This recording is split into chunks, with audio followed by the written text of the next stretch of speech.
Aujourd'hui, j'ai le plaisir de tendre mon micro à Caroline, une femme solaire et déterminée qui a fondé l'agence de staffing événementiel Hey Charlie, tout en devenant maman entre-temps. Caroline nous embarque dans son univers entre racines polonaises, maternité à Bruxelles, engagement pour l'inclusion au travail et envie profonde de créer une entreprise à son image, humaine, agile et bienveillante. Elle nous raconte comment elle a grandi dans une famille où le mot « débrouille » avait toute sa place, comment elle a appris très jeune à travailler pour gagner son indépendance et pourquoi le sport, en particulier le crossfit, est devenu son pilier essentiel de son équilibre. Dans cet échange, on parle aussi de ses routines bien-être, de son rapport à la charge mentale, de sa vision du leadership et de ce qu'il faut, selon elle, pour oser se lancer dans l'entrepreneuriat aujourd'hui. Je remercie encore Caroline pour cet épisode profond, doux et inspirant qui concilie ambition, maternité et liberté d'être soi. Si cet épisode t'a plu, pense à t'abonner au podcast sur ta plateforme d'écoute préférée, à laisser 5 étoiles et un petit commentaire, ça fait toujours plaisir, je lis tout. Partage cet épisode autour de toi, ça m'aide énormément à faire rayonner Audace, à le faire grandir, à le faire mieux référencer. Donc pour ça, un grand merci. Et maintenant, je te souhaite une très belle écoute.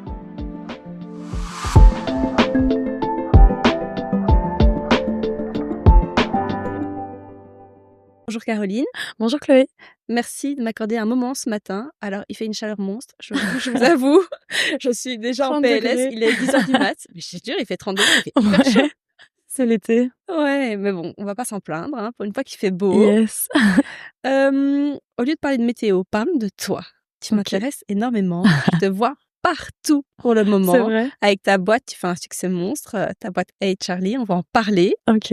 Avant ça, tu me disais en off, je dis tout aux auditrices, c'est pour ça que je le dis. Tu me disais en off, est-ce qu'on commence à parler de moi, de mon enfance, que j'ai tellement à dire? Je dis oui, moi je veux savoir qui tu es, quel enfant tu étais, tes origines, ça m'intéresse beaucoup. Ok. Tu es polonaise, si je ne me trompe pas. Mon nom de famille le cache pas. Bon, dis-nous tout. Caroline, qui es-tu? Du coup, je m'appelle Caroline Aniszewski. Merci. Je ne vais pas le dire. Voilà. Donc, je suis née en Belgique.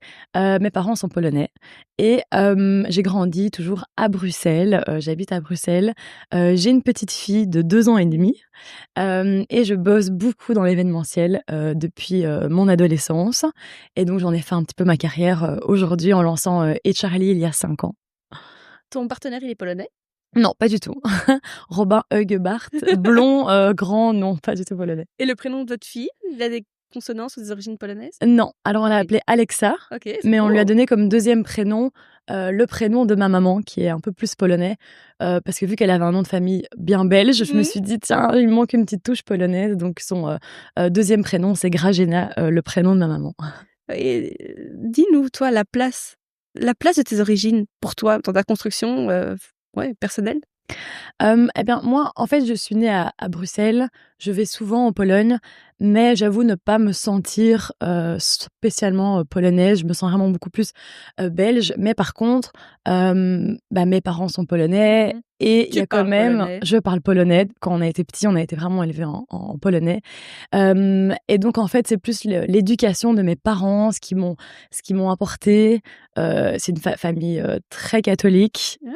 Quand je vais souvent en Pologne, on passe toujours à l'église, au cimetière, etc. Et donc, j'ai vraiment beaucoup appris. J'ai beaucoup de mes racines, en fait. Et c'est vrai que ça m'a fait... j'ai construit aussi ma vie autour de ça. Donc, malgré le fait que je sois à Bruxelles, j'ai quand même plein de choses que mes parents nous ont inculquées, qui vient quand même de cet esprit catholique ou tout simplement polonais. Tu dis nous, vous êtes plusieurs? Mon grand frère. Ah, vous êtes grand frère. Donc, à Bruxelles, on était 4, très proches. En fait, mes parents, pour l'histoire, ils ont quitté la Pologne juste avant la naissance de mon frère. Et en fait, eux, un peu du jour au lendemain, ils en avaient un peu marre du système de la politique polonaise. Et ils sont partis. Ils sont venus en Belgique avec rien. Donc, ils ont vraiment pris, je pense, l'équivalent de 50 €. Ils sont arrivés en Belgique et ils ont recommencé leur vie vers 30-35 ans, en partant vraiment de rien. Et donc, nous, on est nés un petit peu c'était une vie, très modeste. On vivait dans des logements sociaux pendant longtemps Mmh. et je me souviens que plus tard quand, parfois, je voyais des potes, qui étaient, je sais pas, assez gâtés ou quoi, je disais à mes parents: «Oh mais pourquoi est-ce que nous on n'a pas ça?» Et cetera et mes parents n'arrêtaient pas de me répéter la même chose. C'est encore ancré en moi, mais en disant: «Ah bah, vous savez les enfants, maman et moi, quand on a emménagé, on n'avait rien. On avait juste un coussin et pourtant on était les plus heureux du monde, donc toutes ces choses matérielles, c'est pas nécessaire». Bon, il m'a fallu beaucoup de temps pour comprendre ça. J'avoue que vers, 16-17 ans, je me souviens avoir ressenti, Mmh. un peu d'injustice et de l'incompréhension en fait. Pourquoi est-ce qu'on n'est pas comme, je sais pas, comme d'autres familles? Enfin, j'étais un peu plus axée, peut-être à ce moment-là sur, je sais pas, je voyais les Oui, juste le des paraître et cetera, mais à ouais, l'adolescence, ça, c'est classique, normal. exact, ouais, ouais. En Mmh. fait, je voyais la vie des autres, je me dis: Mmh. «Tiens, mais pourquoi est-ce que moi j'ai pas le dernier Mac?» Pourquoi un peu enfant, horrible. Je pense que quand on est jeune, oh là là, on est un peu jeune et con et je pense qu'il y a plein de choses, auxquelles, on prêtait moins attention et donc moi, voilà, je comprenais pas trop tout ça. Et en fait, vers 16 ans, j'ai commencé à demander à mes parents: «Bah, tiens, est-ce que je peux avoir de l'argent de poche, enfin, cash, est-ce que vous pouvez me donner?» Et ils m'ont dit: «Bah, en fait, non, tu auras rien, donc si tu veux quelque chose, tu vas devoir bosser». Pouah et ça, dure réalité de la vie, j'étais là: «Hein?» et tout, et eux ont beaucoup travaillé. Mes parents avaient chacun 2 jobs. Mon père bossait la nuit, je le Dans voyais quel, pas quel beaucoup. secteur? Un peu partout, OK. vraiment un peu partout. Mon papa comme un Polonais dans le Ouais. bâtiment évidemment, on sort pas des clichés. Mais en fait, eux, quand ils sont arrivés en Belgique, ils avaient des diplômes, mais ils étaient pas reconnus. Ils auraient dû passer 1 an ou 2 d'études pour les traduire genre, mais ils avaient pas le temps. Ma maman, elle voulait des enfants, heu et ils ont donc dû trouver plein de petits jobs et cetera. Mais donc on est vraiment nés aussi dans, cet esprit de débrouillardise, Mmh. de travail. Donc moi, pareil, à 16 ans, quand on m'a dit: «Ah bah, tu veux de l'argent, travaille». Waouh et en fait, aujourd'hui, donc 16 ans après, je trouve que c'est ça qui a été le point, le plus important dans ma vie. C'est quand eux m'ont appris, en fait, à me débrouiller. Ils m'ont vraiment, inculqué ces valeurs du respect, du travail et il y a pas longtemps, mon papa m'a dit: «Tiens, mais tout ton truc là, Charlie, moi je comprends pas, ils sont pas du tout, dans ce monde d'entrepreneuriat». Ils disent: «Mais comment tu as fait? Pourquoi est-ce que tu t'es lancé? Comment toi, qu'est-ce qu'on a fait pour, comment ça se fait que tu t'es lancée comme ça vite, toute seule et que tu aies réussi, ce que tu as entrepris?» Et j'ai pas répondu tout de suite, j'avais pas de réponse et le lendemain, je me suis réveillée, j'ai couru chez lui, je dis: «Mais en fait papa, c'est toi, c'est vous, parce que vous m'avez montré que, vous avez commencé votre vie, de rien et vous avez votre jardin de rêve». Ils ont toujours rêvé d'un palmier, donc quand on était petits, ils ont ramené un petit palmier d'Espagne. Là, il est gigantesque et j'ai dit: «Bah, c'est vous en fait, vous m'avez montré à quel point, tout est possible et en fait, on peut partir de rien». Et donc ça a été ma force pendant longtemps. Donc maintenant, je les remercie à 16 ans de ne pas m'avoir gâtée, mais de Mmh. m'avoir appris à me débrouiller, parce que sans ça, j'aurais pas lancé Charlie, je pense. Si tu pouvais te définir, en 3 mots, lesquels seraient-ils? Me définir? Ouais, définis-toi en 3 mots.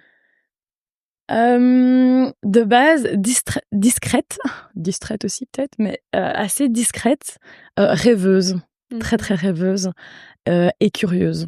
Mmh. Donc là, ici, ces derniers temps, d'être un peu dans les spotlights et tout, ça a été vraiment sortir de ma zone de confort. Mais au final, les thèmes abordés me passionnent, j'aime ça, hem, donc c'était assez gai. Mais sinon, pendant, voilà, ma jeunesse, j'étais vraiment, très curieuse et très, très rêveuse. Heu, voilà, je me suis vite dit que tout était possible Mmh. et qu'on pouvait un petit peu, enfin voilà, ouais, tu vois l'expression, «On ne sème que ce que l'on récolte». Mmh. Très vite en fait, j'ai compris que si on se donne les moyens, il est possible de réaliser des chouettes choses. Mmh. Oui, on récolte que ce que l'on sème. Oui, c'est quoi tu Oui! parles? Non, mais on l'a compris, on Ah l'a mais ça c'est trop compris. drôle, je Non, suis non, t'inquiète pas. super nulle en Non, expression mais moi et aussi, dès je que suis la j'en pire. sorte une Non, non, mais je suis la pire. Donc, non, t'inquiète pas, ah on je a ris bien trop. compris, l'idée. Tu un métier de rêve quand tu étais petite? Parce que tu l'as créé. Honnêtement, enfin, ce que tu as créé avec, Ed Charlie, c'est enfin, on va en parler, mais tu l'as je sais même pas si tu as la concurrence en tant que telle, parce que c'est plus que, tu vois, c'est plus qu'une entreprise. Tu vois, c'est une idée que tu as fait émerger de par tes C'est trop gentil que expériences. tu décrives ça comme Mais ça. non, mais c'est vrai. Mais c'est vrai que ma particularité, c'est que, à 16 ans, mon premier job a été, travailler à la caisse dans un supermarché. Ça m'a appris plein de choses. Et à côté de ça, je me suis inscrite j'ai tapé dans Google job, student, j'ai mis event, ça m'intéressait et j'ai travaillé dans plein d'agences de ce style, mais c'était il y a 16 ans, donc évidemment un peu peut-être moins innovante, mais j'ai travaillé dans plein d'agences et j'adorais ça et déjà à ce moment-là, je me suis dit: «Tiens, il y a quelque chose à faire». J'étais entourée aussi, j'ai eu plein de jobs en fait. J'ai eu vraiment plein de jobs. Quand j'ai commencé l'IEX, donc j'ai fait communication à l'IEX, plutôt qu'aller à l'école, en cours, dès que je recevais une opportunité pour travailler sur un job, je fonçais, parce que ça m'apprenait énormément. Et donc je pense qu'à ce moment-là, déjà, le fait, de ma curiosité, d'avoir, mis un pied sur tellement d'events et cetera, et ben, petit à petit, je construisais sans savoir et Charlie. Je voyais les plus et les moins, je voyais, Ça. beaucoup de choses. Et je crois que ça, c'est une force aujourd'hui, c'est d'avoir été moi-même, étudiante dans ce genre d'agence, donc je sais à qui je parle et par la suite, je suis passée du côté client. Donc en fait, j'avais énormément de jobs à côté de mes études. Ça a été vraiment, fort, intense. Donc j'ai travaillé pour 5-6 agences de staffing. À côté de ça, il y a un magazine, anglophone qui recherchait, quelqu'un pour, gérer des distributions de magazines. Donc chaque mois, le magazine était distribué dans le centre de Bruxelles, près des bouches de métro et cetera et on m'avait proposé ce job et donc je devais en fait chaque mois trouver 15 étudiants. OK. Mais que je sois en vacances, que ce soit les examens, qu'il neige, qu'il pleuve, il fallait 15 personnes chaque mois et j'ai fait ça pendant 5 ans à côté de l'IEX. Donc en fait, Toi-même, tu distribuais ou tu trouvais je le trouvais staff? du staff. OK. Donc en fait, je devais trouver du staff, les briefer, faire des contrats, les paiements. Donc en fait, Ce que tu Charlie fais, était ouais, déjà né à 18 ans, quoi. Oui, Et mais la là, particularité, je trouve, c'est qu'avec Charlie, tu as repensé, enfin, tu vois, à tu as tout. repensé Ah ouais, le ouais. business. En fait, au Tu vois, fur tu as et à mesure, dépoussiéré ce truc tu de prends, hôtesse, tu ouais, vois, qui est ouais, très ouais, ingrat, je trouve, hein. exact. Assez, enfin, Et l'image moi qu'on a de ça, oui, oui et moi quand j'ai fait plusieurs fois, ce job d'hôtesse, ouais, plusieurs fois j'étais aussi voilà, je ressentais qu'on me prenait plus ouais, pour une potiche un peu, tu vois? La personne que tu ouais. mets à l'accueil qui fait que des sourires et cetera et donc très vite, je me suis dit: «Tiens, là, j'ai les clés en main pour peut-être changer, en fait, cet univers». Hem et on a vraiment cassé les codes avec Charlie. Donc nous, on fournit du staff sur Mmh. event, mais ce qu'on essaie de proposer, c'est en tout cas cette inclusion et c'est de se dire avant, on parlait d'hôtesse d'accueil et les parking boys, eux, étaient dehors et devaient gérer des parkings. C'était très, fille-là, garçon-là et en fait, c'est vraiment d'inverser tous ces codes-là et mais mes premières demandes chez Charlie, ça a été: «Tiens, il me faut 6 filles pour, l'accueil, taille XS». Mmh. J'étais là: «Ah ouais, dans quel monde je débarque, en fait?» Mmh. Je suis maintenant, moi, aux commandes du truc et je vois qu'il y a vraiment des demandes de ce genre et donc ça m'a pris quand même 3-4 ans pour réussir à inculquer le fait que, nous, on va parler en Charlie. Je dis: «Voilà, on parle pas en fille, garçon, Non hôtesse, genré, limite. Ouais. voilà, Charlie et faites-nous confiance, et vous aurez un mixte». Bah là, 2 filles, 2 garçons et ils étaient là: «Ah mais c'est pour gérer du vestiaire, donc avoir des hommes». Je fais: «Mais regardez, tout va bien se passer, faites-moi confiance» et après, waouh, ils étaient là: «Ben en fait, OK, tu as raison» et cetera et donc il a fallu quand même du temps, et en fait, maintenant, c'est apprécié. Maintenant, effectivement, moi, je trouve ça trop chouette de se faire accueillir, par vraiment une équipe mixte, à l'accueil aussi, au parking aussi. On a plein de parking Bien girls. sûr. Pourquoi est-ce que des filles Ouais, peuvent pas garer des voitures? ouais. Mais les gens sont toujours réticents. «Ah, je vois 2 filles qui arrivent au parking». Donc voilà, mais maintenant ça fonctionne, mais il a fallu beaucoup, beaucoup de travail pour changer un petit peu ces codes, ouais. Là, on a jumpé dans un peu les détails, mais tu peux nous expliquer, Hey Charlie en une ligne? Oui, Je l'ai alors, Et Charlie, qu'est-ce que c'est? C'est une agence de staffing. Mhm. Donc, on fournit du personnel événementiel partout en Belgique. Donc, que ce soit pour gérer l'accueil, le vestiaire, les parkings, comme on disait, aussi toute la partie Horeca. Mhm. Et on travaille beaucoup tout simplement avec des magasins ou des marques, tu vois, le sampling, les dégustations. Donc, en fait, dès qu'on a besoin de staff sur un event, eh ben, on peut penser à Charlie. Et nous, on travaille avec des étudiants, mais aussi des non-étudiants, des freelances. Parfois, on a besoin de make-up artistes, de photographes, de DJ. Ah oui. Donc voilà, tout le people, nous, on peut le fournir partout en Belgique. Et en fait, on essaye aussi, chez Charlie, de voir le côté amusant de l'événementiel. On a remarqué que plus les Charlie se sentent bien, se sentent heureux, plus ils vont dégager un sourire.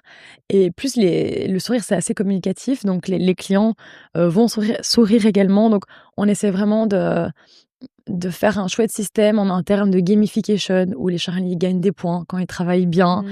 Et les clients, en fait, eux, vont à chaque fois pouvoir juger leur Charlie en leur donnant des étoiles. Tiens, ils sont arrivés à l'heure, ils travaillent bien, etc. Eux gagnent des points qui peuvent échanger pour d'autres choses. Wow. Et donc, en fait, voilà, ça crée beaucoup de motivation chez les Charlie et les clients sont contents aussi. On revient un petit peu en arrière sur mon parcours académique. Yes. L'IEX, donc une école de communication, c'était une évidence pour toi? Alors non, moi je savais pas du tout ce que je voulais faire.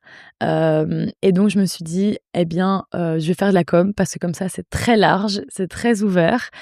Mais une nouvelle fois, moi les points qui m'ont le plus marquée pendant l'IEX, bah, c'était, le fait d'avoir autant travaillé sur le côté. Donc dès qu'il y avait un cours obligatoire, j'y allais et 2-3 semaines avant mes examens, je m'enfermais chez moi à découvrir les cours, pour, voilà, pour réussir à avoir mon diplôme en main. J'ai regretté ça après parce que l'IEX offre tellement de formations, tellement un apprentissage vraiment poussé et moi, je suis un peu passée à côté. Mais voilà, le lundi, j'étais en route vers les cours et puis je vois par message une chouette opportunité pour travailler sur un event. Et j'étais là: «Oh, ça m'intéresse quand même presque plus», donc j'allais plutôt sur mon event. Et donc voilà, j'ai jonglé beaucoup entre travail et études. Et au final, c'est vraiment c'est le mix des 2 qui m'a appris beaucoup. Comment, comment est née quelle est la genèse du projet? Parce que j'imagine que tu étais dedans, tu voyais ce qui allait, tu voyais ce qui allait pas, tu voyais aussi que c'était une demande, donc qu'il y avait des clients. Ouais. C'est aussi important qu'il y ait une demande, pour démarrer un business. Comment tu t'es dit, «En fait, je vais le faire», tu vois? En fait, au lieu de travailler pour, je vais le créer et je vais le proposer et le vendre. Et ben, quand j'ai fini mes études, à l'IEX, Mmh. j'ai reçu plein d'opportunités, plein de messages d'agences événementielles qui voulaient travailler avec moi. C'est toutes des agences que j'ai croisées, pendant tous ces événements, donc je en connaissais beaucoup et toutes m'ont proposé un job. Et à ce moment-là, je m'étais déjà dit: «Tiens, est-ce que je lancerais pas Charlie?» Mais pas beaucoup d'expérience et donc j'ai accepté, un poste, de event manager chez Decide et j'ai adoré, heu, mais très vite, quand j'avais besoin de staff sur mes events, je faisais appel à toutes ces agences pour lesquelles moi j'avais travaillé en tant qu'étudiante Ouais. et en fait, je voyais vraiment plein de pains, quoi. Donc je voyais il y avait pas beaucoup de follow-up de l'agence, le staff sur mes events avait pas envie de travailler. Ils venaient juste pour un peu gagner des sous, mais Oui, hein. et en fait, pas de proactivité. Quand je leur demandais une tenue un peu plus sympa Ouais. qu'un simple blazer, bah, ils avaient rien et en fait, j'avais cet appel au Ouais. lancement. Je me suis dit: «Mais en fait, je suis pas contente de l'offre actuelle» et j'ai tout vérifié, j'ai tout checké, j'ai tout testé. Et ben, je pense que je vais lancer en fait, ma propre agence et ça a été très, très vite. Donc j'ai démissionné. Bah, là, Decide m'a directement dit: «Ah mais si tu veux, on peut lancer ça ensemble» Ouais, vraiment. et je me suis dit: «Bah, écoute, non, j'ai vraiment envie de faire ça, toute Solopreneur, quoi. solo». Tu voulais Ouais. pas t'associer? Non, j'avais peur de devoir rendre des comptes à quelqu'un Mmh. et je me suis dit: «Oh, je préfère être solo plutôt que toujours avoir une personne au-dessus de moi, en fait». Et donc j'étais solo, mais très vite, je me suis retrouvée chez moi, seule. Et là, je savais pas du tout par où commencer. Je me suis dit, oh là là, j'ai démissionné beaucoup trop vite. Et en fait, je suis tombée sur un incubateur, le Start Lab. Et ça a été vraiment génial parce que j'ai été seule chez Charlie. Mais je n'ai pas ressenti cette solitude parce que j'étais tout le temps au Start Lab avec plein d'autres entrepreneurs qui, comme moi, lançaient leurs projets solo ou pas. Et donc, il y a une telle force, en fait, qui émane de ce genre d'incubateur que moi, ça m'a donné des ailes. J'ai eu plein de conseils là-bas, j'ai eu plein de formations. Et c'est ça qui a fait que très vite, j'ai pu constituer cette petite start-up et me lancer. En 3-4 mois, je pense que je me suis lancée assez vite. Et Decide a été mon premier client. Eux attendaient que je lance l'agence pour bosser avec moi. C'est toujours mon client. Bah, preuve de confiance, tu vois. Ouais, complètement. Belle collaboration. Ah ouais. Et c'est vraiment eux qui m'ont lancé, en fait. Donc, quand t'as commencé, donc vraiment, on imagine, hein, ton premier jour, tu dis « What the fuck ?» Où je commence ce bazar. Qu'est-ce que tu as commencé à faire? Quel conseil tu donnerais? Peut-être d'abord, je sais pas, la plateforme de marque, la charte graphique, du business commercial, enfin, par où? Un site internet, enfin. Non, j'avais rien, j'avais pas de site. Et est-ce que tu avais des fonds propres? Comment on lance comme ça une agence? J'avais des fonds propres. En fait, j'avais bossé beaucoup avant, donc j'avais mis de côté pour ça. Maintenant, c'est pas les fonds propres qui m'ont aidée parce qu'au final, on peut se lancer avec rien. Je demandais juste des acomptes à mes clients, comme ça, je pouvais vite payer les Charlie. Donc au début, c'est compliqué. Je crois que le plus important, c'est d'avoir du temps. J'ai plein de potes qui veulent se lancer, mais en ayant un plein temps à côté. Moi, je crois que le fait d'avoir plein de temps, la motivation et des conseils. En fait, j'en parlais à tout le monde. Limite, je croisais quelqu'un dans la rue, je lui disais « Tiens, qu'est-ce que tu penses de ça? Est-ce que tu aurais fait appel à ça? Est-ce que tu voudrais travailler ?» Et en fait, avoir tellement de conseils, c'est gratuit les conseils. Je posais la question à plein de personnes. Et la charte graphique m'a très vite amusée. Je me suis dit, tiens, si je lance un petit projet, j'ai envie que ce soit mignon, que ça me parle. Donc, j'ai adoré cette partie du « Et Charlie », on cherche un logo, des couleurs. Et en fait, après, c'est juste des heures de travail où, en fait, moi, mes premiers clients, au début, on dit « you fake it until you make it ». Et donc, moi, j'étais en gros fake au début, dans le sens où on me demandait « Tiens, voilà, il nous faut autant de personnes pour autant d'événements dans quelques semaines. Ça va, c'est pas trop grand comme demande ?» Je disais « Mais non, mais pas du tout, ça va aller. » Je rentrais chez moi. Et en fait, et après, je bossais vraiment fort. Et puis quand ça fonctionnait. Et alors, le bouche à oreille fonctionne beaucoup parce que du coup, moi, j'avais ce Decide comme premier client. Et puis, ça grandit en fait grâce au bouche à oreille. Les Charlie aussi, ils étaient contents de travailler là, donc ils en parlaient. Comment t'as trouvé tes premiers Charlie? Eh ben, bouche à oreille aussi. En fait, genre, tu mets une annonce, à l'époque, c'est à 5 ans, donc peut-être, je sais pas si Facebook c'était sur Facebook, Facebook, effectivement. Et en fait, quand les gens s'inscrivaient chez moi, je les obligeais à venir avec un pote. Donc, je dis, voilà, tu dois d'office venir avec quelqu'un. Et en fait, ça grandissait tout seul. Et vu que ces gens-là étaient hyper bons bosseurs, etc., ceux qui le ramenaient, je savais qu'ils allaient être autant... ouais. Et j'ai dû cutter à un moment donné parce que sinon, ça grandissait trop vite. Et donc là, j'avais déjà ma bonne petite database. Oui. Et à ce moment-là, je payais les Charlie beaucoup plus si j'avais un bon feedback. Okay. Entre-temps, l'inflation des salaires là, a tellement augmenté que c'est plus possible. Mais au tout début, c'était comme ça que ça fonctionnait. Et donc, bonne motivation. Et donc, voilà, ça faisait bien grandir la database. T'avais connu ça, toi, dans l'expérience Pas passée? du tout. Non. Pas du tout.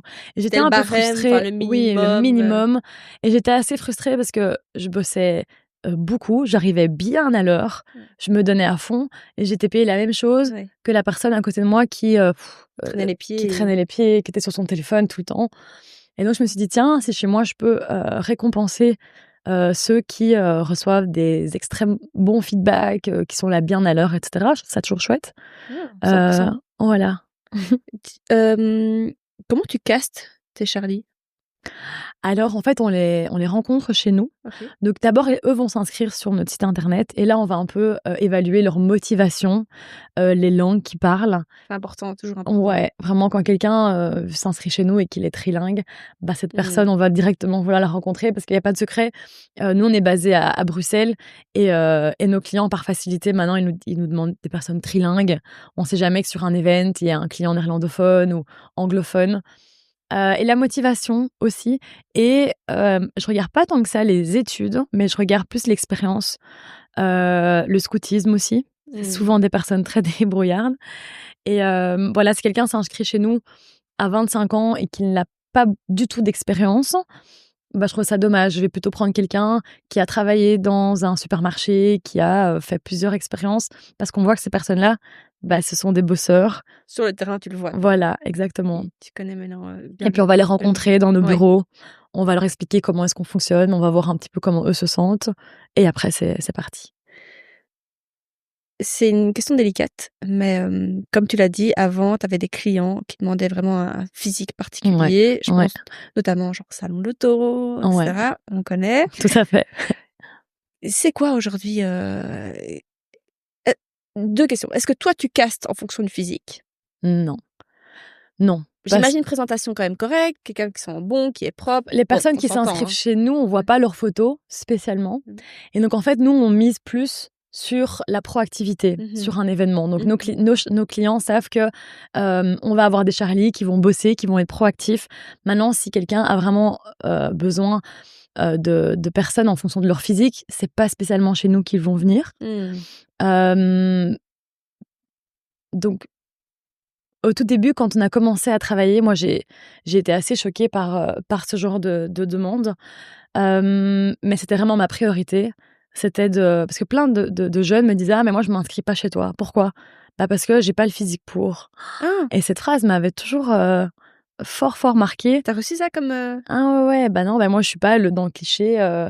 Je suis pas cette grande nana, et cetera. Et donc je me suis dit: «Oh, moi si j'avais un but, ouais. à ce moment-là, c'est de, casser en fait tous ces préjugés, sur l'agence d'hôtesse». Moi Mmh. j'aime pas ce mot d'ailleurs, on essaie toujours de parler en agence de staffing, et nos clients maintenant, bah, ils appellent ça des Charlie, et c'est vraiment moi ce qui est le plus important, c'est un sourire, Mmh. une bonne humeur Ouais. et l'envie de travailler. Et en fait, tu peux avoir le physique que tu veux sur ton événement, c'est pas pour ça qu'il sera réussi. Et les clients, quand ils arrivent sur un événement, ça a changé maintenant. Ils ont plus C'est gênant même de se faire accueillir par, tu vois, ce cliché de, 5 grandes filles hyper minces. C'est plus du tout, actuel. Maintenant, il y a toujours peut-être des clichés, les salons de l'auto, certainement dans certaines marques. Nous, cette année, on a bossé avec Smart. On avait pour tout le monde des baskets, des chouettes, c'était pas des robes, des talons. Donc on s'associe aussi avec des clients qui ont le même mindset que nous. Mmh. Heu, Forcément. Ça, c'est important pour nous. Et en parlant d'uniforme d'ailleurs, si mes recherches sont bonnes, vous aviez au début en tout cas acheté beaucoup de vêtements sympas, des choses comme ça Tes pour, recherches sont justement bonnes, plein, plein de vêtements, exactement. Donc chez nous, on a vraiment un énorme dressing de toutes les couleurs, et donc en fait, nos clients, parfois, ils ont pas le temps de chercher eux-mêmes des thèmes ou quoi, donc ils nous disent: «Tiens, nous, on a un thème, je sais pas, futuriste ou pink, enfin, qu'est-ce que vous avez?» Et alors, chez nous, on a vraiment plein, plein de couleurs et différentes, et donc nos Charlie, en fait, peuvent venir sur event déjà habillés, heu et comme ça, ils sont tous habillés de la même manière. ouais, et puis même pour eux, enfin je veux dire, tu as pas forcément envie d'acheter un truc pour un event. Exact, exact. Et donc nous, on a tout, on prête tout, et ça, nos clients aiment encore bien, Ouais, avoir des tenues vraiment modernes, quoi. Genre ouais. plein d'ensembles blazer, Mmh. beige clair, Un petit extra mile, sympa ou exact, ouais. d'où vient le nom Hey Charlie? Comment tu as trouvé ce Hem, nom-là? alors moi, c'était un prénom que j'adorais. Je m'étais dit: «Tiens, si un jour, j'ai un bébé, j'aimerais trop l'appeler Charlie». Fille ou garçon? Fille ou garçon. OK. J'aime bien les prénoms mixtes, Ouais. et bon, au final, j'ai eu mon bébé après et Charlie, donc hors Mmh. de question de l'appeler Charlie aussi. Et donc en fait, j'ai vraiment adoré j'aimais beaucoup ce prénom, et j'avais envie de quelque chose de moderne pour Ray Charlie, tu vois? Donc quelque chose un peu, pas agence de staffing ou ou hostess quelque chose. Et puis Mhm. j'ai rajouté un hey devant. Et Mm. je me suis dit que ça te donnait bien parce que ça fait vraiment hey, j'ai besoin de Charlie sur des événements. Hey, voilà, tout le monde pense que ça a un rapport avec soit et Charlie et la chocolaterie, soit trouver ton Charlie. Ah Il y a plein oui, de jeux différents. Moi, c'est juste le nom que je trouvais vraiment sympa. Et je m'étais dit qu'on pourrait au moins appeler plus tard le staff des Charlie c'est mignon. et que ce soit C'est mixte. chouette. Ouais. C'est vraiment Et chouette. ça, les clients jouent le jeu, quoi. Ils parlent Et en on s'en Charlie. souvient, oui. Bah oui. Bah c'est gai et puis ça donne vraiment tu sais, ce groupe, quoi, Ouais, cette inclusion, le fait, ouais, ça fonctionne, la c'est team fait chouette. la force. Ouais. Hem, donc tu as vu, toi, au fil des années, entre, bah, il y a 16 ans, quand tu as commencé à travailler en tant qu'hôtesse, on va dire, à ce Mmh. moment-là, et aujourd'hui, le métier a changé. Est-ce que c'est, par exemple, digitalisé? Est-ce qu'il y a des choses qu'on demande au Charlie qu'on ne demandait pas à l'époque ou vice versa? Oui, ça a changé. Il y a plusieurs choses. Déjà, tu vois, tout ce côté bien-être au Mmh. travail a changé aussi. Je crois que ça, c'est le rôle des agences comme nous de faire ça. Mais avant, on voyait beaucoup de staff qui, par exemple, étaient en talons toute la journée, debout. Je pense par exemple à tout ce qui est F1, etc. Mmh. Et ça a assez fort changé. On est moins dans du staffing juste pour l'image, juste pour que il y ait cet effet waouh. Maintenant, on cherche en fait à avoir des personnes qui vont être proactives. On va plus avoir juste une personne qui gère l'accueil ou autre. Maintenant, on va vraiment beaucoup jouer sur le multitask. Euh, Notre staff, c'est vraiment des junior event coordinators. Ouais, c'est des Et couteaux suisses, en donc, fait. voilà, des couteaux suisses. Et donc, je sens que c'est vraiment un métier, que c'est vraiment un job étudiant, alors qu'avant, ça pouvait être vraiment plus basique, plus un petit job de potiche, juste pour faire beau. Tout coûte plus cher aussi, donc on va rentabiliser. Si on a un Charlie sur event, on va essayer qu'il nous aide un peu avant l'event, un peu après l'event pour faire plein de choses. Et ça, le staff aime bien hein, parce qu'ils se sentent utiles. Et donc ça bouge pas mal. On a aussi de plus en plus de demandes pour des Charlies qui vont gérer des conférences sur Zoom, un peu tout cet audiovisuel en fait Mmh. derrière qui, Dingue. voilà. Donc maintenant, il y a de plus en plus de réunions, voilà, sur Oui, Zoom, sur bien Teams. sûr. Et donc, plutôt qu'à chaque fois engager des ingénieurs dont c'est le travail et qui coûte plus cher, eh ben, on prend des Charlie. Et moi, j'ai plein de Charlie qui étudient Oui, justement l'informatique, l'audiovisuel. Et pour eux, c'est génial de participer à des grosses conférences, d'accueillir les speakers eux-mêmes. c'est génial. Et donc, ça, il y a plein de nouveaux métiers qui se créent là-dessus, C'est qui est top, super intéressant. c'est vraiment top. Tu peux nous parler en termes de chiffres? Combien de Charlie tu as aujourd'hui? Alors nous, sur notre database, en Mmh. termes d'inscrits, on doit avoir plus de 2500 Charlie. Mmh. Mais les Charlie chez nous, ils viennent, ils partent. Par exemple, s'ils vont en Erasmus, ils seront pas dispo pendant quelques semaines, puis ils vont revenir, etc. Là, cette année, on a travaillé déjà avec 500 Charlie assez actifs. Donc voilà, on sait que voilà, les gens, ils sont en vacances, ils reviennent, etc. Mais on a une chouette database. Il y a aussi un grand turnover parce que les Charlie d'il y a 5 ans Ça, c'est travaillent tous. Mais ceux, par exemple, qui étudient dans l'événementiel ou dans des métiers de communication, nous, on essaie maintenant de les linker avec nos clients. mmh. Donc, il y en a plein maintenant qui font des études dans l'événementiel. Et ces personnes-là sont très appréciées par nos clients. Et ben après, on va essayer de faire un match avec le client. Incroyable. Comme ça, grâce à Charlie, ils trouvent aussi leur job futur. Dingue, Et voilà, ça c'est c'est dingue. récent. Comment vous avez, organisé ces databases? Ça doit être tellement, tu vois? Enfin, comment tu venu, ça doit être un travail de fond, mais colossal, tu vois? C'est colossal. Ouais, J'imagine tu tries un peu tes chéris en fonction des langues qu'ils parlent, de où ils sont situés, de leur exact. disponibilité, enfin je sais pas, En fait, ce qui est compliqué chez nous, c'est qu'on parle à 2 cibles. On a les ouais, 2 clients personnes, oui, et les et on a Charlie. les Charlie. Ouais. Et tout le monde doit être content. Mmh. Et donc nous, nos Charlie, on a une grosse database et avec Thomas, donc c'est quelqu'un que j'ai engagé il y a quelques mois, OK. on est sur la digitalisation des Charlie. On crée plein de systèmes, vraiment pour, automatiser Oui, cette recherche, pour aller plus vite. oui. Et en fait, l'une de nos spécificités chez Charlie, c'est le last minute. Donc si un client m'appelle maintenant Mmh. et qu'il a besoin de 5 personnes dans 3 heures, on va Mmh. être capable de lui trouver ces personnes parce que, notre database, bah, fonctionne bien. Donc on va voir, tiens, Voilà, c'est à Braine-l'Alleud, il faut qu'ils parlent anglais, il faut qu'ils aient une voiture. S'ils parlent italien, c'est un plus. Bah voilà, nous, on va pouvoir être assez rapide. Et notre communauté aussi de Charlie aime aider, aime trouver, il y a une grande entraide. Et donc, on fait des recherches assez rapidement. Et ça a demandé du temps quand même de construire toute. Et là, c'est le gros travail de fond que vous faites actuellement? Ouais, Avec... exactement. Un nouveau site web Avant d'ici ça, c'était quelques comment? jours. Wow. Avant ça, C'était quoi la j'avais paperasse? T'avais des papiers dans tous les sens? j'avais un énorme Excel fichier Excel, ouais, à l'ancienne. à l'ancienne que je devais updater hyper souvent.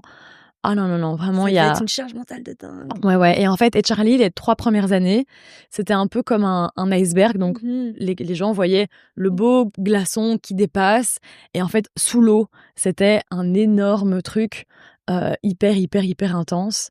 Par exemple, notre deuxième spécificité chez Charlie, c'est le taux d'absence qui est proche de 0%. Et donc, en fait, quel est notre secret? Ouais. Bah, moi, je disais beaucoup à nos clients, voilà, nous, on a un système hyper innovant.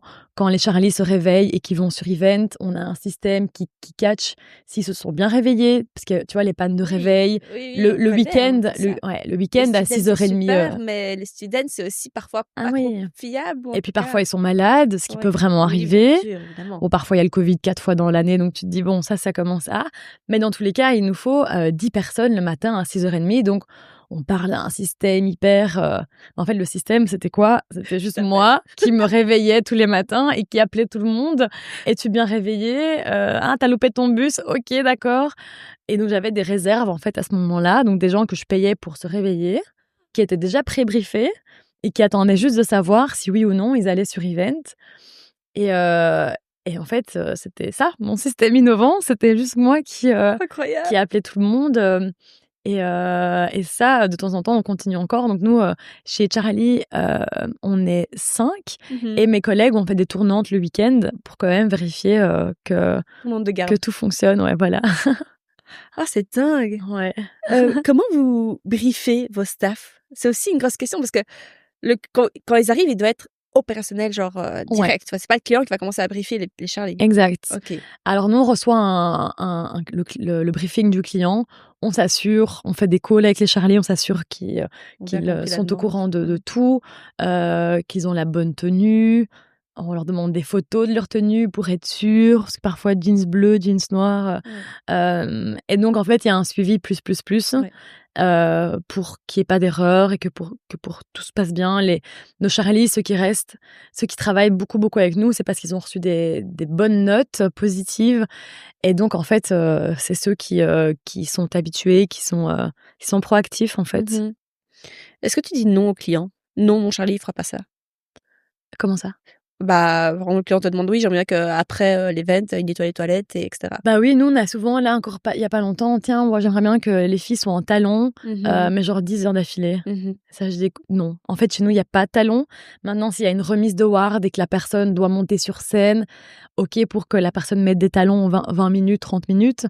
Mais ça, je vais dire non. Ou alors, un événement qui est très loin, style Francorchamps, à Spa, ils doivent rouler longtemps, ils travaillent 10 heures, puis ils doivent revenir à Bruxelles. C'est super dangereux pour moi, je trouve, de conduire en ayant travaillé autant d'heures, surtout sur plusieurs jours.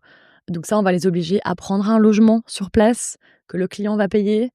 Donc bien-être du staff en premier. En fait, ça, c'est vraiment aussi... on a envie que eux soient bien. Chez nous, le client n'est pas roi. Nous, c'est les Charlie qui sont vraiment en avant. Pourquoi? Parce que c'est Hey Charlie, il y a le mot Charlie dedans. Et donc, on serait rien sans les Charlie. Donc, on a besoin qu'ils se sentent bien, qu'ils soient reposés. Quand parfois, on a un mauvais feedback d'un client, moi, mon réflexe, ça va directement être appeler les Charlie, comprendre ce qui s'est passé, plutôt que juste dire oui à tout au client et engueuler le Charlie. Je vais voir un peu le pour et le contre. Et donc voilà. Et donc c'est vraiment nos Charlie qu'on va mettre en priorité. Oui, donc au lieu de... Enfin, en plus de leur trouver du travail, vous les protégez d'une certaine façon. Ouais, complètement. Prenez soin d'eux. tout à fait. Ah, c'est très Ouais. agréable.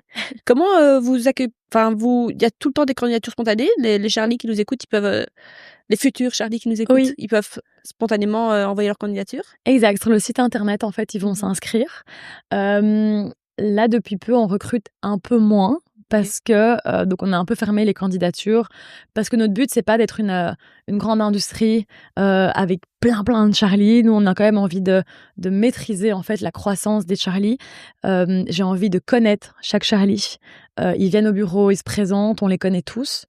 Et donc récemment, on a décidé d'un peu diminuer. Donc, il y a des moments où on réouvre les candidatures sur le site internet, et voilà. Mais on ne veut pas qu'il y ait trop de Charlie, qu'ils aient pas assez de Oui, travail, c'est en ça fait, aussi, si tu es chacun. inscrit mais tu jamais de Voilà. mission, Et il faut tout le temps, en fait, nous, on a toujours vérifié cette balance, mmh parce que les Charlie, s'ils sont chez nous, c'est pour avoir du c'est travail, ça. c'est pour être quand même pris souvent. Donc on doit toujours, peser, voir un petit peu si on a trop de clients, trop de Charlie, si on a trop de clients et pas assez de Charlie, c'est problématique parce que du coup, on répond pas à la demande du client. Oui, bien sûr. Mais trop de Charlie, c'est vraiment pas, mon but non plus. C'est quoi la difficulté pour toi aujourd'hui? Ou le Aujourd'hui, défi auquel tu es alors mon plus grand défi, confronté, disons? et ça m'est tombé dessus vraiment, en janvier, hem, c'est qu'en fait, nous, on est dans une phase de croissance. Donc Oui. on est dans une phase de croissance. On a, que des bons feedbacks, et Charlie se sent bien. On est plutôt dans du premium, donc on travaille avec des clients, qui vont avoir un budget un peu plus élevé parce que nous, on a un tel follow-up, tu vois? Pour travailler les week-ends. Moi, mes collègues sont pas bénévoles le week-end, elles Mmh. sont payées, elles ont des heures de récup. Chaque minute chez nous est comptée, chaque minute offre des heures de récup évidemment. Et ici, ce qui a été très difficile, c'est plein de nouveaux concurrents, plein de nouvelles agences, et ce monde est très vaste, Mmh. en Belgique, donc c'est normal qu'il y en ait, mais il y en a beaucoup avec des prix cassés. Ah. Donc très, très, très, très bas, mais qui font en fait repenser, tous mes clients, même les plus, fidèles, me disent: «Bah, à côté, c'est beaucoup, beaucoup moins cher». Et donc en fait, on a dû un peu tout repenser sans trop casser nos prix parce que nous, notre service, on fait tellement sur le côté qu'on peut pas juste, baisser nos prix dès qu'il y a moins cher ailleurs, sinon, c'est plus viable. Hem et donc ça a été assez compliqué. À un moment, je me suis dit: «Tiens, on va complètement baisser les prix, tac, tac, tac». Finalement, on a réinversé la stratégie en disant: «Bah, en fait, on va garder juste les clients premium, qui savent qu'avec nous, il y a Il y a pas aucun de stress, surprise, il y a voilà, pas de surprise, le staff, il sera là». Et finalement, ça a marché. Enfin, ça continue de fonctionner. Donc, je vois que, en fait, des clients, quand ça fonctionne bien avec nous, pour eux, ça vaut pas la peine de changer juste parce que c'est moins cher ailleurs. Alors qu'eux, leur but, c'est que leur event soit grandiose, que tout fonctionne, que nous, ils puissent avoir confiance en nous. En fait, on est aussi très, très flexible. Et donc, voilà. Mais donc, beaucoup de peur. En fait, à chaque fois, j'ai l'impression que, oh, là, HRLI, c'est cool, ça fait 5 ans. Il y a à chaque fois plein de rebondissements, ouais. plein de choses. On n'en a pas parlé, mais il y a eu le Covid aussi que tu as connu? Il y a eu le Covid, Ça devait exactement. être un gros truc pour vous dans l'événementiel? Ouais. Alors moi, ce qui était compliqué à ce moment-là, c'est que tout s'est arrêté, Mmh. hem, mais tout a repris très vite et la Très fort. reprise a été, Intense. très compliquée. Ouais. Tous les événements qui avaient été annulés, les mois d'avant, tous ont eu lieu en même temps, en fait. Donc moi, ça, c'était vraiment, arrêt et puis reprise, très, voire trop fort. Ça, c'était assez challengeant. Tu t'es déjà sentie, au cours de ces 5 dernières années un peu, brûler des ailes? Une charge mentale trop forte? Un Ah oui, peu toucher le fond? plein de fois, Ouais? plein de fois, ouais. Je me suis plein de fois demandé si j'allais pas, faire autre chose, en fait, je me suis plusieurs fois dit: «En fait, c'est trop dur pour moi, pour mes petites épaules». Et après je réfléchissais avec mon copain, on se disait: «OK, mais tu vas faire quoi?» Et j'étais là: «Waouh, il y a que ça qui me botte, en fait». Et après quelques jours de repos ou quoi, je revenais avec une énorme énergie.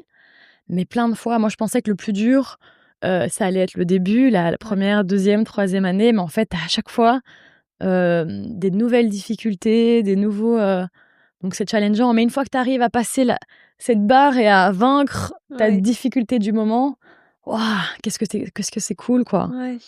Et cette, liberté que j'ai actuellement de mes journées, de mon style de vie actuel, je les changerais pour rien au monde. Je m'imaginais à un moment retourner dans une agence d'event ou quoi, avoir quelqu'un au-dessus de moi. Je me suis dit: «Oh, c'est plus possible».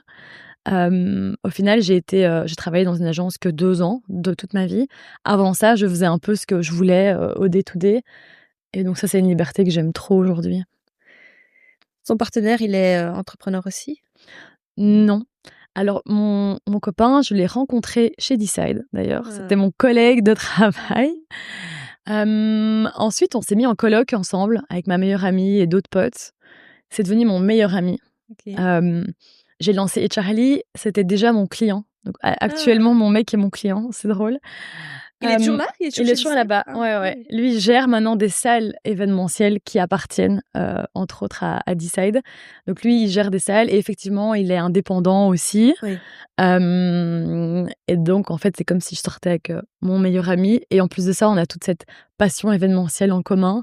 Donc on a beaucoup de brainstorm à 2. J'imagine. On a tous nos clients, enfin on a plein de clients en commun et cetera. Donc ça, C'est une aide. c'est chouette et encore on essaye quand même de mettre le travail, sur le côté, Il a jamais voulu rejoindre? non. Non. Non, pas spécialement. Même quand on était au début, j'avais pas spécialement envie de lui transmettre tout mon stress, tout ça, donc on a beaucoup séparé, ces 2 choses. Quel conseil tu donnerais à quelqu'un qui voudrait se lancer dans l'événementiel? Dans l'événementiel, moi, je dirais de commencer tôt, Mmh. vraiment de travailler sur des jobs étudiants, un peu comme j'ai fait. C'est ça qui m'a ouvert toutes ces portes. Quand j'ai lancé HRLE, j'ai pas compris pourquoi ça a marché aussi vite. Mais en fait, j'ai croisé tellement d'acteurs événementiels de mes 16 à 26 ans, que toutes ces personnes sont revenues chez moi: «Ah, c'est toi, je me souviens de toi, tu étais super souriante, tu bossais comme une malade et bah, écoute, moi j'ai une nouvelle salle event, j'ai besoin de plein de staff» et c'est que ça, en fait. Ici, en 5 ans, on n'a jamais fait de prospection. Je crois que j'ai dû envoyer 45 mails de prospection. Tout le reste, c'est du C'est bouche le à rêve, oreille. quoi. Les clients viennent à toi. Exact et donc c'est pour ça que je trouve que dans l'événementiel, il faut connaître certaines personnes, il faut être amical. Mmh. Et en fait, ça t'ouvre, plein de portes. Donc je pense que le réseau et Ouais. l'expérience, il y a que ça, en fait. Qu'est-ce qu'on peut souhaiter, à Charlie pour la suite? Hem, alors j'espère que, Charlie grandira doucement. J'ai peur que Charlie se brûle les ailes parfois. J'envisage une croissance mais pas trop, rapide et en fait, l'événementiel, c'est beaucoup de stress, c'est Oui. beaucoup de last Ouais. minute et donc je souhaite à HRLE d'éviter un peu tout ce stress et de continuer à vagabonder dans cette petite croissance, mais en évitant, les clients ou les demandes trop stressantes. Tu vois? Là, pour le moment, on est cool, on a des clients très sympas, Mmh. Avec et des prix qui sont clairs, avec un qui sont planning qui est clairs clair. et quand il y a des, demandes ou annulations last minute, c'est bien maîtrisé. J'ai parfois plein de clients qui, eux, étaient nous, on est en fait la dernière la c'est pas la dernière roue du carrosse, je t'ai dit que j'étais très mauvaise en expression, mais tu sais, on est le Dernière dernier strate, maillon de la ouais, faible de la chaîne. ouais. On est le C'est compris. et du coup, c'est nous qu'on appelle en dernier, Ouais. autant pour les annulations que pour les demandes et maintenant les clients font de plus en plus attention à ça. C'est pas parce qu'on est les derniers qu'on doit, tout subir, tu vois? On parle beaucoup de B Corp maintenant, donc c'est Mmh. vraiment cette certification, green, mais aussi dans le bien-être mental des agences et donc les agences, maintenant essayent, d'inculquer à leurs fournisseurs, hem de bien traiter leurs fournisseurs, tu vois? Oui, parce que De bien travailler entre eux, de pas, être trop stressant et donc là, je vois que ça fonctionne et donc là, c'est vraiment un plaisir, quoi. tu vas toi sur les events? Ouais, souvent. Mmh. J'aime bien voir les Charlie, j'aime bien revoir les clients, puis on aime bien apporter des tenues, faire des briefs, Mmh. donc Tu assez sur souvent. place, tu encore sur le Ouais, terrain, en fait. ouais, ouais, pas tous les jours, mais j'aime bien ça. Tu te fais encore entourer? Genre, tu un mentor, tu encore des gens de ressources? Tu parles de croissance, que tu veux que ce soit pas trop rapide, Ouais. tout ça. Est-ce que tu Mmh. te fais aider? Et ben, ça fait 2 ans que je suis un peu dans ma grotte. Ouais. Et depuis quelques mois, Là, j'ai de nouveau l'énergie. Ça prend beaucoup d'énergie de sortir, de faire du networking. Énorme. Donc, j'ai commencé grâce à ça, grâce à des mentors. Tu sais, je voyais quelqu'un sur LinkedIn qui m'inspirait. Ah, ben tiens, est-ce qu'on peut aller boire un café ensemble? Tout ça, j'ai fait il y a 5 ans.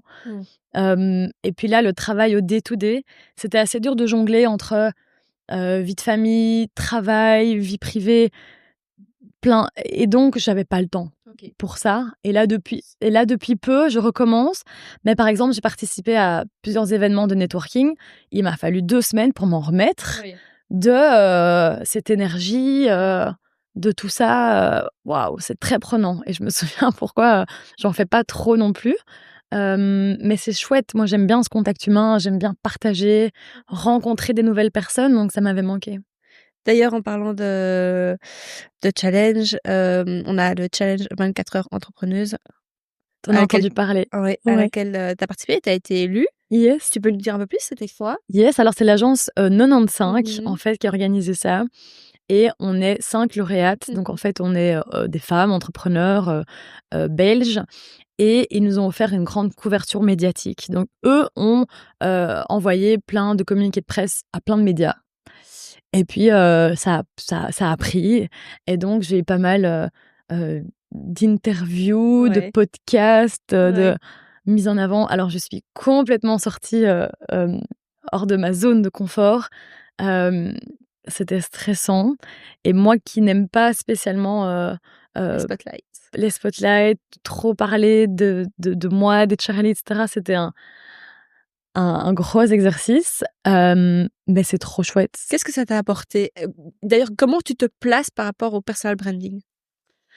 Parce qu'on le voit maintenant, tes réseaux. Donc déjà, allez suivre Instagram de Charlie, il est léché, il est beau, il est dynamique, il est frais. Franchement, c'est pour ça que moi, je vois que tu repenses le business. Et honnêtement, dans ma bouche, c'est un des plus beaux compliments parce que tu repenses un marché, tu vois. C'est pas juste j'offre un service, c'est je repense le truc, quoi. Ouais. Donc, waouh, bravo pour ça. C'est super gentil. Non, c'est vrai. Et quand tu vois ta page Insta et tout, mais toi, à titre personnel, ton personal branding, je le trouve de plus en plus fort. On va y venir parce qu'on va parler d'équilibre vie pro et perso et que tu parles, toi, de tes défis, de te retrouver mentalement et que tu prends des semaines complètement off, d'ailleurs. Enfin, tu essayes. Oui, t'as vu? Oui, j'ai suivi. C'était en janvier, je crois que tu avais pris une semaine et je te suivais et tu disais, c'est compliqué, quoi. C'est dur de prendre une semaine off. Pardon, j'ai le nez bouché. Mais dis-nous un petit peu, personal branding d'abord. Comment tu te situes par rapport à ça aujourd'hui? On en parle beaucoup. Il faut le faire, apparemment.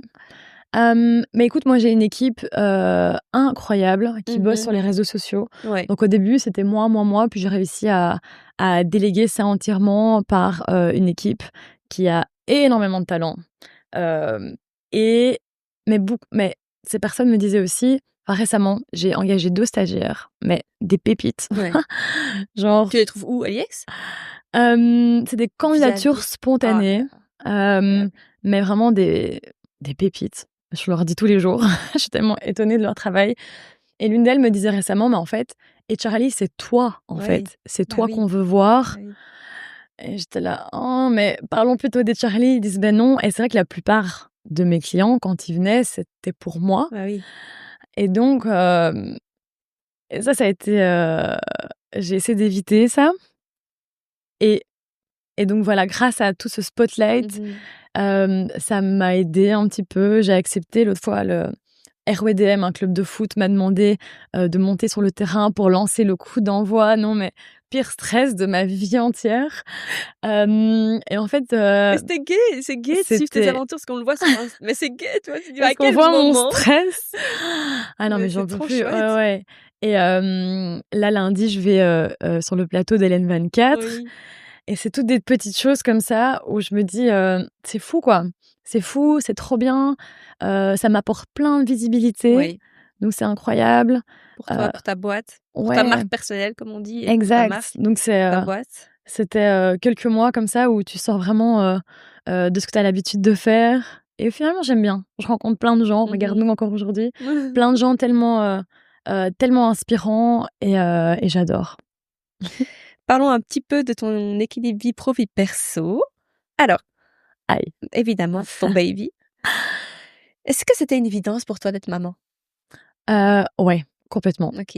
Je pense que moi, j'avais envie d'être maman déjà plus tôt. Mais Charlie, ça a été tellement prenant. C'était mon premier bébé et Charlie. Euh, et j'ai frôlé le burn-out après 3 ans chez Charlie. C'était la reprise après le Covid. On en parlait. Il y avait tellement, tellement d'événements. À un moment, j'ai bossé comme une malade, sans arrêt. Et je me suis dit, tiens, c'est étonnant que mon cerveau continue, que tout se passe bien. Et puis, boum, un espèce d'arrêt total, mon mental qui était, mais HS, tu ne contrôles plus ton cerveau. Enfin, j'ai eu un gros, gros down. Mais je me suis très vite relevée. Donc, j'ai été voir quelqu'un qui m'a fort aidée, plein de conseils. J'ai levé le pied. Et à partir de ce moment-là, je me suis dit, OK, et Charlie, ça sera plus ma priorité dans la vie. C'est un métier, en fait. Aucun métier ne mérite de bousiller un moral, un mental, pardon. Et donc, j'ai mis Charlie après ma santé et ma famille. Et une fois que j'ai pu stabiliser, en fait, et Charlie, j'ai pu déléguer, j'ai pu respirer, là, je me suis dit, OK, j'ai envie d'un enfant. J'ai pu sortir ce stress parce que je me suis dit, mais pauvre enfant qui va être dans mon ventre alors qu'il y a plein de stress tout autour. Et donc là, quand j'étais prête, quand tout se passait bien, eh ben, on a décidé d'avoir un enfant. Donc très chouette grossesse, mais ma gynéco m'a dit, oui, oui, oui, attention, ta petite fille va d'office naître plus tôt parce que tu as plein de petites contractions. OK. Essaye de ne plus travailler. OK, facile comme conseil. Donc j'ai effectivement levé le pied et comme prédit, elle est née 1 mois plus tôt, pile le jour de mon anniversaire d'ailleurs, le jour de mes 30 ans, donc trop fou. Donc trop chouette nouvelle. Enfin, elle allait très bien, tout se passait bien.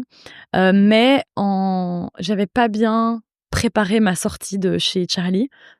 Donc j'ai eu 1 mois de congé maternité où l'enfant ne fait que dormir, tu vois, cette période facile. Et en fait, après, j'ai pas eu de congé mat spécialement. J'ai repris le travail assez vite. J'ai postulé pour avoir une crèche. J'ai tout fait en temps et en heure. Et en fait, les crèches débordaient. Chaque semaine, on me disait « Ah, mais peut-être la semaine prochaine » Et ça a duré 10 mois comme ça. Donc jusqu'à ces 10 mois, je savais pas si dans 2 semaines, ça allait mieux. Je m'embarquais pas dans une nounou ou j'avais quelqu'un qui venait en fait travailler à côté de moi, quelqu'un que je connaissais pas du tout, donc elle gardait la petite pendant que moi je travaillais. Mais bon, concentration compliquée. Et en fait là, ça a été vraiment 10 mois très difficiles parce que j'avais un très mauvais suivi avec mon équipe. J'étais pas assez là pour eux. Et donc en fait, je faisais les deux, quoi. Donc j'avais la petite, j'essayais de travailler. Un mail qui normalement me prenait 20 minutes, me prenait ici 2h20. Puis j'avais la petite. Quand elle dormait, je bossais. En fin de journée, je m'étais toujours pas brossé les dents, j'avais rien mangé. Parfois elle pleurait, c'était compliqué, mais j'avais un call. Et en fait, à la fin de la journée, je me sentais comme une mauvaise boss parce que j'ai pas été là pour mes collègues, j'ai pas su répondre à toutes leurs questions. Il y a eu des soucis, j'étais pas là. Et je me sentais aussi, à la fin de la journée, comme une mauvaise maman. Parce que parfois, mon bébé, vous voyez qu'elle cherchait juste mon regard, en fait, mais j'étais là, sur mon ordi. Et c'était compliqué, quoi. C'était vraiment très, très dur. Frustrant. Moi, j'ai connu ça aussi et c'était vraiment extrêmement frustrant et difficile d'expliquer que Ouais. j'ai envie de bosser et en même temps, t'as envie d'être maman. Donc cette ambivalence est C'était ça. très difficile. Ma maman pouvait la garder 1 fois par semaine. Donc là, j'allais au bureau. Mais en fait, c'était une vie à 1000 à l'heure. Et donc, j'en garde un souvenir très compliqué. Et dès qu'elle est rentrée en crèche, ça a été, mais tu sais, j'ai envie, quand je vois des potes qui ont un vrai congé mat, comme tout le monde, je suis là, oh, mais le rêve, en fait, d'être juste toi avec ton bébé, c'est déjà prenant comme congé, c'est déjà des moments assez prenants. Mais donc voilà, ça vraiment niveau taf, compliqué. Et depuis qu'elle est en crèche, ça c'est vraiment trop bien. J'ai repris le travail comme avant et je suis un peu en guéguerre avec moi-même, donc il y a Caro la boss, il y a Caro la maman Et puis, il y a Caro, quoi. Et en fait, toutes les 3, on cohabite ensemble, mais chacune veut plus de temps. Hem Et en fait, c'est trop compliqué. Je me réveille le matin, je suis avec la je vais au boulot. On a toujours besoin de moi, en fait. Ouais. On a toujours besoin de moi. Que ce Ouais. soit au travail, je suis toujours sollicitée. Puis je suis à la maison, j'ai la petite et j'ai très peu de moments, juste pour moi. Ouais. Ça, j'ai réalisé il y a pas longtemps où je me suis dit: «Oh mais pour être une bonne maman, il faut d'abord que moi je me sente bien à l'intérieur». Donc ce que je fais, c'est que, en fait, à la base, les mercredis, j'avais pris off pour être avec, la petite qui ne va pas à la crèche et très vite, j'ai, levé le drapeau blanc, auprès de ma maman en me disant: «Écoute, il faut que tu m'aides parce qu'en fait, j'ai des journées intenses au bureau. Le mercredi, je suis avec la petite, mais en fait, ça va plus quoi, non, enfin, j'ai besoin de temps, et du coup, de temps en temps, ma maman prend la petite le mercredi et donc moi là, Mmh. c'est des moments int c'est en fait, c'est fou parce que je me réveille le matin, j'ai pas la petite et littéralement, je cours comme une poule sans tête, quoi. Donc je suis là, Mmh. je vais aller courir, donc je me lève. «Oh non! Non, non, non, non, je vais plutôt lire un livre». Je me pose. «Oh, ce qui serait trop cool, c'est que je range cette armoire». «Ah mais je vais faire une lessive». Nanana et il faut que je récupère la petite chez ma mère à 15h et tu vois le temps passer Ouais, je et tu as comprends à rien fait 100%. Je et crois que toutes les mères peuvent comprendre ce sentiment. et en fait, tu es là, mais waouh, j'ai encore eu ça il y a 2 jours et en fait, tous les mercredis après-midi, je suis frustrée parce que j'avais planifié 1000 et une choses, Mmh. je les ai pas faites Mmh. et donc là, moi, ma difficulté actuelle, c'est de faire ça et en fait, moi, j'ai l'impression d'avoir une semaine de 10 jours, mais compacte en 7 jours, quoi. Donc je me réveille le matin, je vais courir au travail, je vais bosser vraiment comme une malade pour finir plus tôt, pour être avec la petite, voir des potes, faire des trucs. J'essaie d'avoir encore des hobbies sur le côté et waouh! Ouais. Et donc parfois, j'ai essayé de faire une espèce de semaine de déconnexion, que ça n'a pas du tout marché.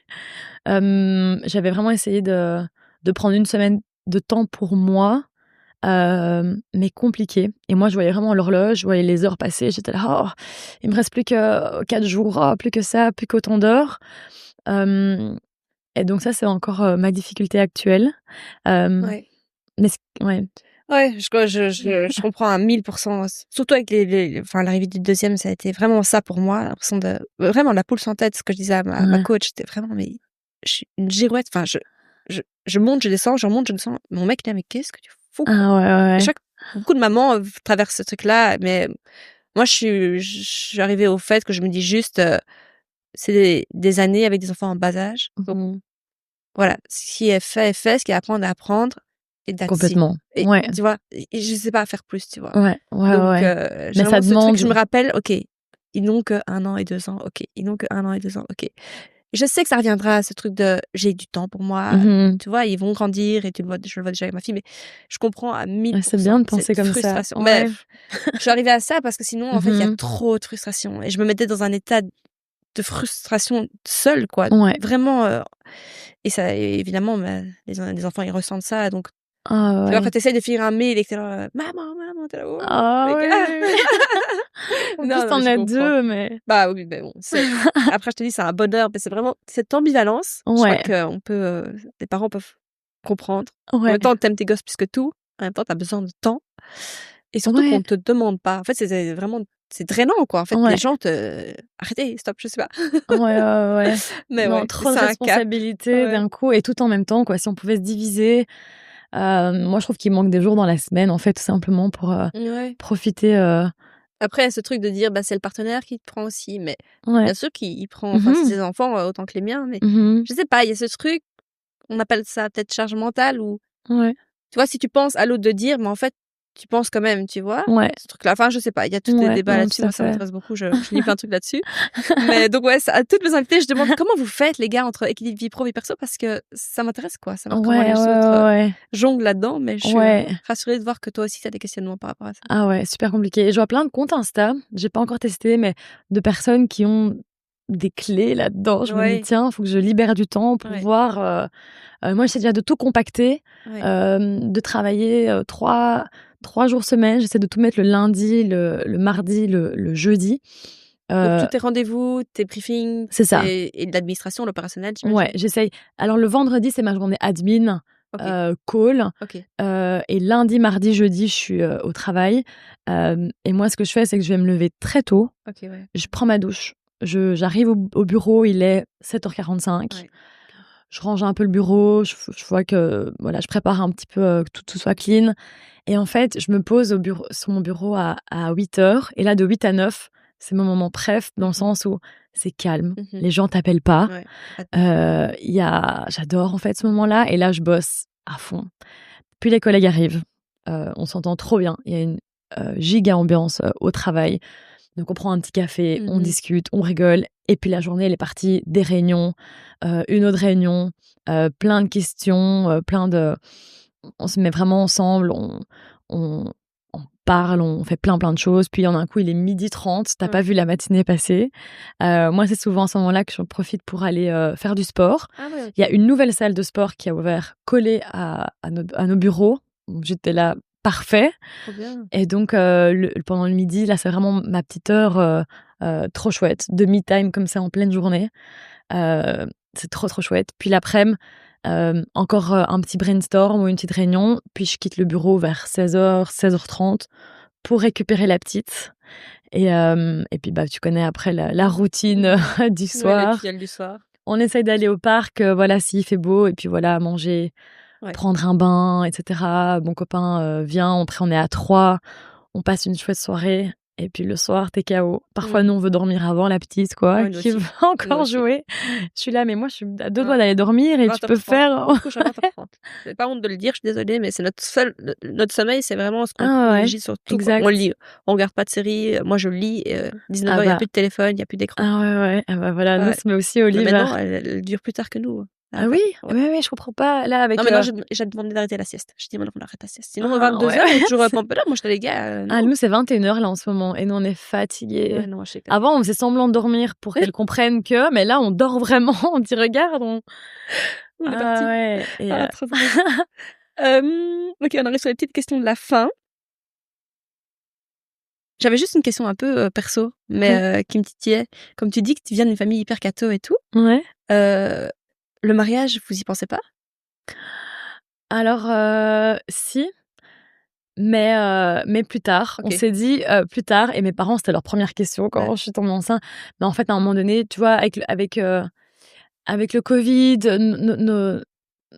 nos jobs qui sont hyper prenants, et cetera, on ne voulait pas attendre, spécialement. Et mes parents, ma maman qui, me demandait déjà pendant longtemps, «Ah tiens, pas de bébé», et cetera, genre zéro pression. J'avais bien compris qu'en fait, à ce moment-là, eux, tout ce qu'ils voulaient, c'était devenir, grands-parents, et mariage pour plus tard. OK, Mais c'est OK. vrai que, j'aimerais bien, souvent je dis à mon copain: «Tiens, J'ai un il doigt manque qui est quelque vide chose», là. ouais. Ton rapport à la nourriture, à l'argent et à ton image?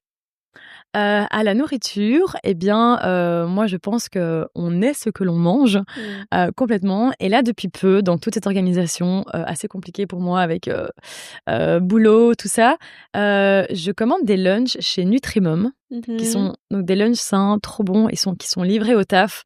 Moi, c'est un gain de temps de malade. Et donc je mange super bien et je sens que je me sens, vraiment mieux. Je prends plein de compléments alimentaires aussi, mais style magnésium, des trucs comme ça, pour réduire un peu le stress, la fatigue.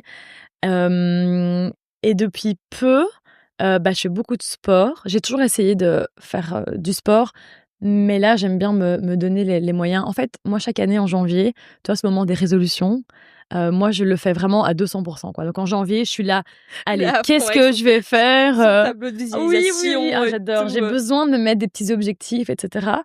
Et donc là, c'était OK, plus de moments avec ma famille, OK. genre mes parents, mon mec, tout ça. Hem Et le sport, bien manger. Il y a juste une chose que j'arrive pas heu, à réussir, enfin, il y a juste une chose que j'arrive pas à faire, c'est arrêter de ronger mes ongles, quoi. Ah ouais. Ça fait genre 32 ans que c'est sur Il y ma a pas un liste de. vernis qui existe qui est Ah mais j'ai tout dégueulasse aussi? essayé, Non, ça et en marche pas? fait, j'ai été voir une kinésio juste pour ça. Puis elle me dit: «Mais parle-moi de ta vie un petit peu». J'explique, elle fait: «Ah ouais, ouais, ouais, mais avant d'arriver aux ongles, en fait, il y a tellement d'autres choses avant». Gros Je fais: boulot. «OK, OK, ouais, ouais, gros boulot». Donc j'ai mis une pause, je me suis dit: «Bon allez, ce sera une autre fois». Mais donc ouais, et depuis que je fais du sport, c'est mon moment où je me défoule, hem et ça fait vraiment du bien. Tu fais quoi comme sport?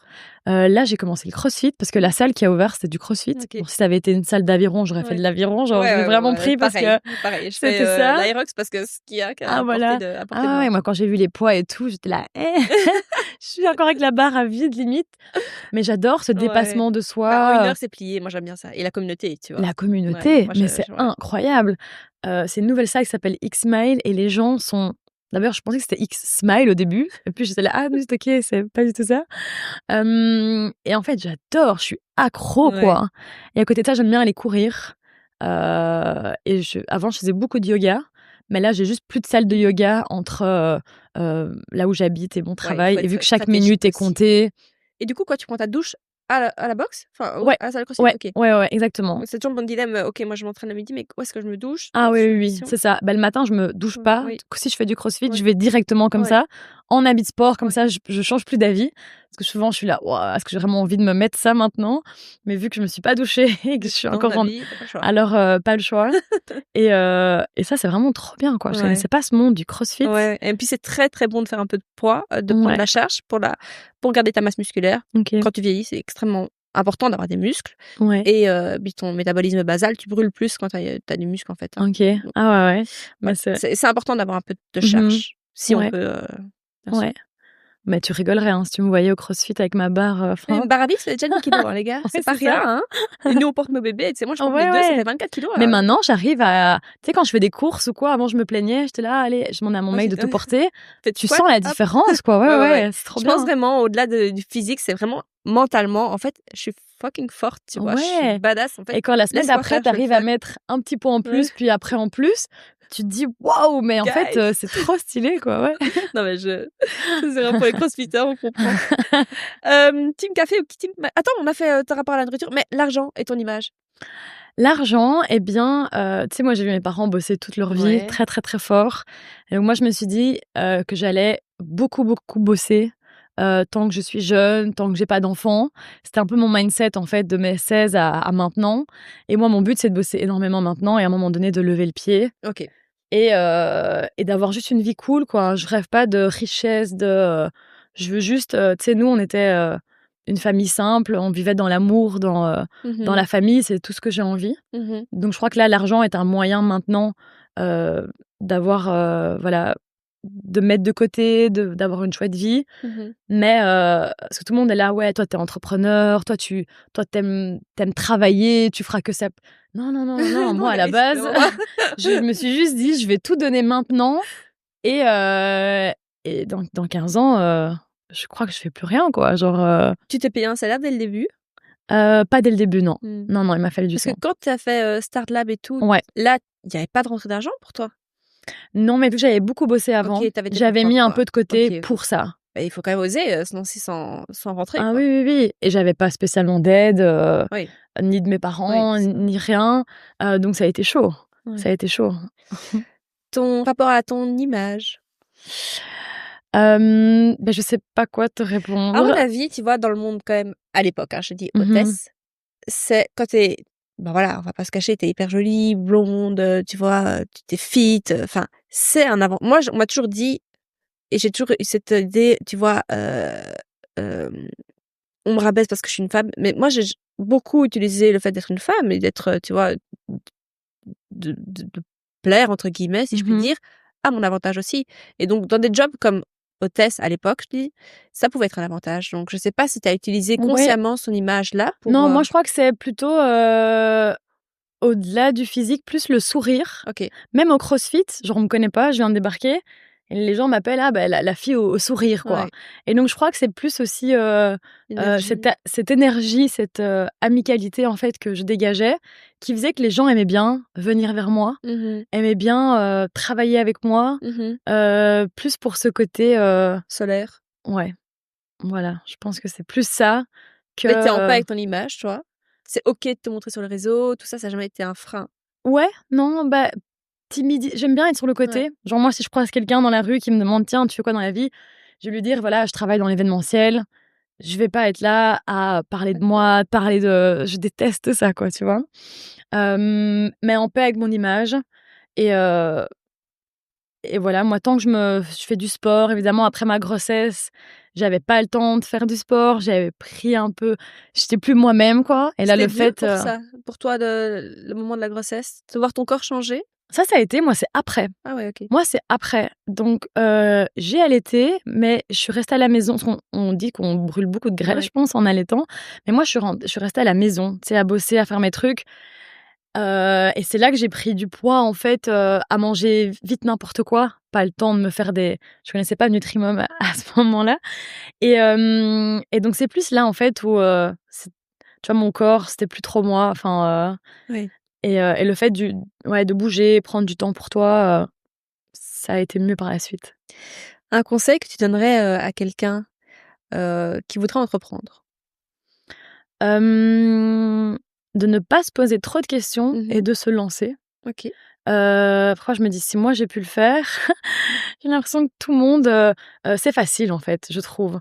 En fait, je trouve que ce dont on a besoin, c'est de dégager du temps Mmh. et de vraiment bosser. Il Mmh. faut transpirer, il faut suer, il faut quelques nuits blanches, Mmh. et pas oser, hem et en fait oser poser des questions autour de soi, demander de l'aide. Mais je trouve vraiment que tout est faisable, quoi, dans la vie, et que si on veut quelque chose absolument, il faut simplement bosser, Donc et il y a pas d'autre secret, quoi. quand on veut, on peut. Ouais, à 100. L'application ou le tool, enfin l'application dont tu peux pas te passer?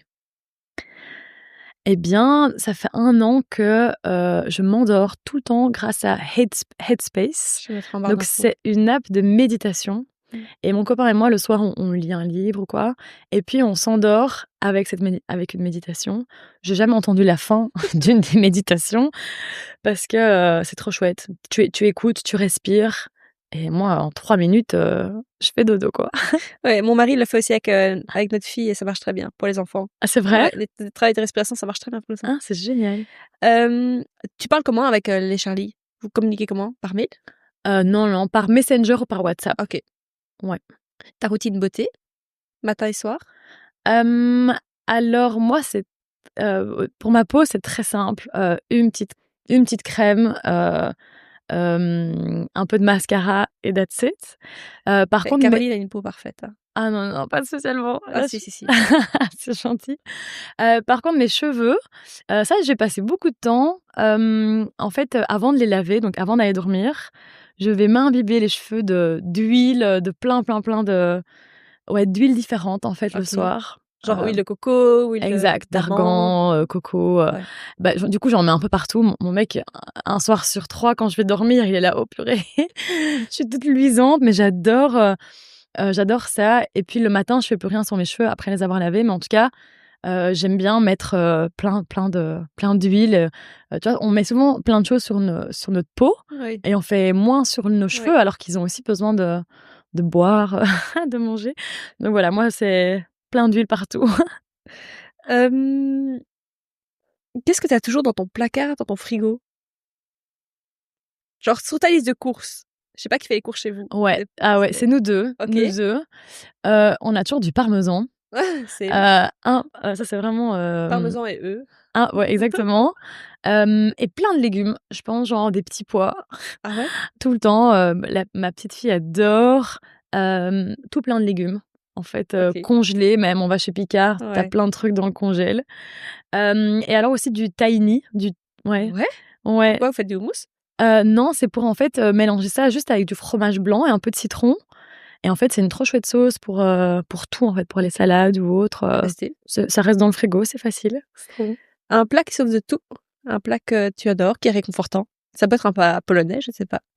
Plat polonais, pas spécialement, même si mon papa fait les meilleurs pierogi du monde. C'est des petits chaussons comme ça, fourrés, c'est trop bon. Moi, c'est un bon carbo, en fait. Oh, C'est mon comme rêve. mec. Attends, avec les lardons ou avec, Le la guanciale, guanciale? ouais, c'était mon premier plat après avoir accouché. Ah ouais? Ah ouais, direct, c'était trop bon. Qui appelles-tu quand tu as besoin d'un conseil? Ma meilleure pote, Mélissa, elle est très forte, très objective. Elle sait plein de choses, surtout, moi je l'appelle tout le temps. Elle entreprend aussi? Pas Non, encore. pas spécialement. Elle est dans l'event aussi. Ah oui, OK. Mais elle s'y connaît. Je sais pas, il y a des gens comme ça, ils s'y connaissent sur plein de choses. Si tu dois payer une amende sur ta voiture, ah oui, mais tu sais que la réglementation, ah ok, dis-moi tout. C'est ChatGPT version, Ah ouais. Donc je l'appelle un peu trop d'ailleurs pour avoir des conseils. Dernière question, team matcha ou team café? Team café, cappuccino, lait d'avoine, j'en bois tous les jours. Merci beaucoup Caroline, c'était super. Merci Passionnant. à toi Chloé, vraiment. Avec plaisir.